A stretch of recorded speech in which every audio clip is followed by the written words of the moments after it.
Father left me an acre of land and a bunch of green holly and ivory. A Town Called Autumn. Written and directed by Regan.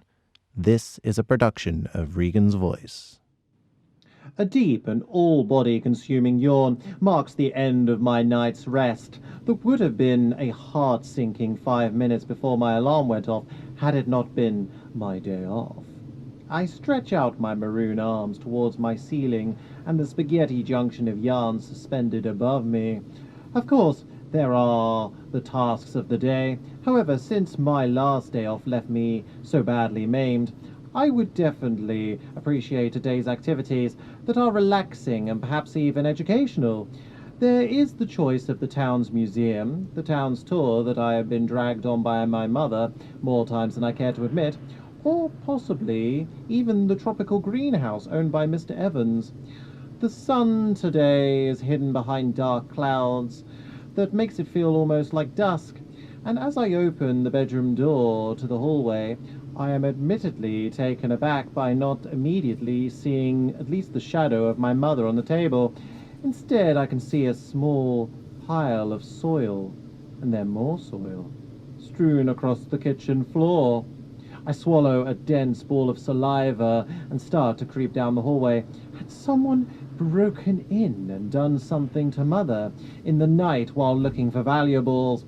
Would I walk around the corner of the kitchen cabinet to find her small, frail branches perhaps snapped and discarded from her main trunk?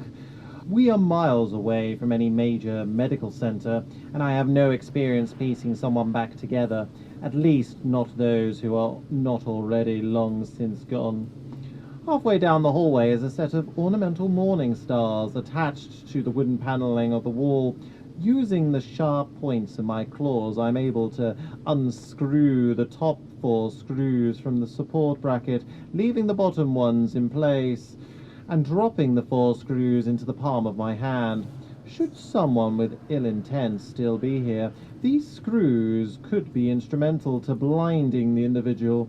That is, of course, assuming that they have 4 eyes or less.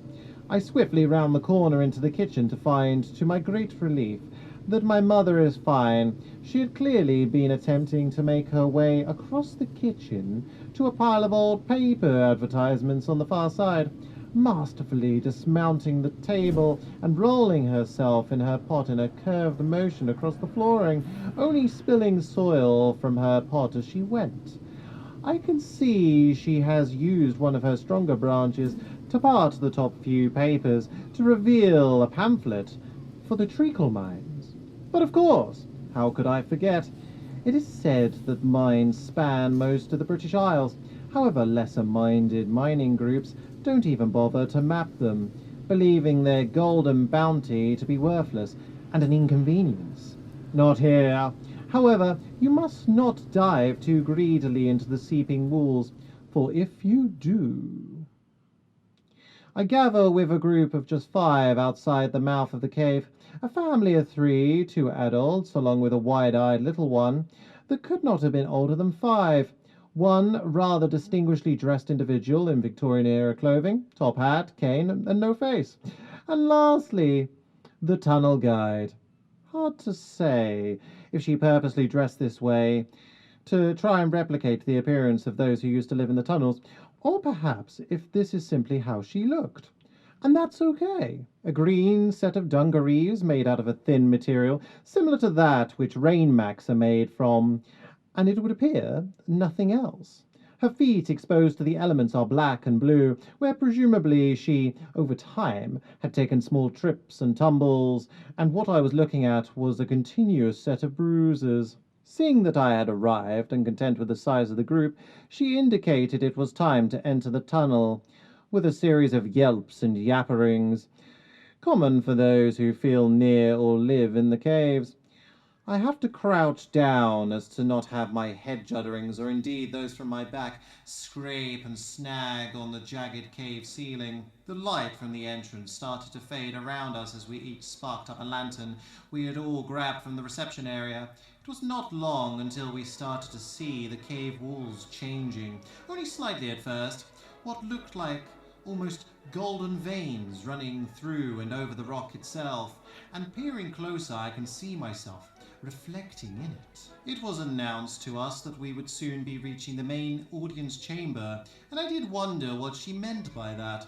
Only for a moment though, as we descended a natural flight of stairs, worn flat by years of use, and into a large space that was so abundant with treacle that it cast a golden hue over all of us.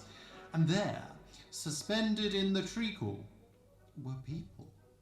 Of course, it makes sense that they should be here. I mean, here in the condition they are. Treacle is a wonderful preserver, and years ago was used to preserve meat. I suppose that's all we are in the end. Meat. With ideas and dreams, but who's to say that your average cow, pig, or 9-foot moth does not have dreams? Perhaps they, one day, might observe an elderly member of the town sitting upon a bench by the farm and pull from their bag a half-finished knitting project, watching with unblinking eyes the creatures destined to line our stomachs. Observe this frail townsmember create something utterly beautiful from something utterly unremarkable. Each day they try desperately to be able to do the same. However, they simply do not have the dexterity to replicate the woolen creations they witness being made. So together, the three of them, they conclude that although they could not partake, they could observe, and that could be enough. A sudden commotion draws my thoughts back to the cave, and I see that the parents of the little one have strayed too close to the smooth cavern wall. The commotion, though, is not one of distress or anger, as the golden walls, once solid, had now enveloped their hands and started to suck its way up their wrists and arms. It's one of hurried goodbyes, but ones of fondness and acceptance from the parents to the child. The golden sludge moves like a hungry creature, grabbing at their skin and clothes, like it's engulfing, tasting, eating. Before any time at all, both mother and father have been completely consumed by the wall and float there in suspended bliss with their arms outstretched, as if they are experiencing a holy ascension. That is before a denser, darker golden tendril rears up in front of both of them and forces itself deep into their mouths and throats, pumping its golden essence straight into their bodies, filling them up. Their fingers bulge and wiggle like a blocked hose, and their cheeks blush with intense ecstasy, the kind where you forget where you are and all your troubles simply fade away, and you are simply in that moment that you wish would last forever. But of course, you only come to the cave for two reasons. Either, like me today, to bear witness to its consumption of living flesh that in that moment wishes nothing more than to feel its divine touch all over them and running deep within them, or the other reason, to be consumed. I sit in the cave for a while, watching them both float there, eyes occasionally meeting but never locking. Their little one left some time ago, as all children do in the cave. They let out a long whimper before crusting over and turning into a marvelous stalagmite. A profound moment indeed when looking deeper into their transformation, turning into that which reaches to meet the other side. However, will never quite get there, much like all the stolen moments after their parents vanished. Of course, one thing that up until this point I had not given any real thought is why this place has been referred to as a mine, when there has never been any such work carried out. These were all naturally occurring caves, and then it hit me. But of course, the word mine refers not to the sprawling caverns and tight nooks that formed this place. No. It was the people.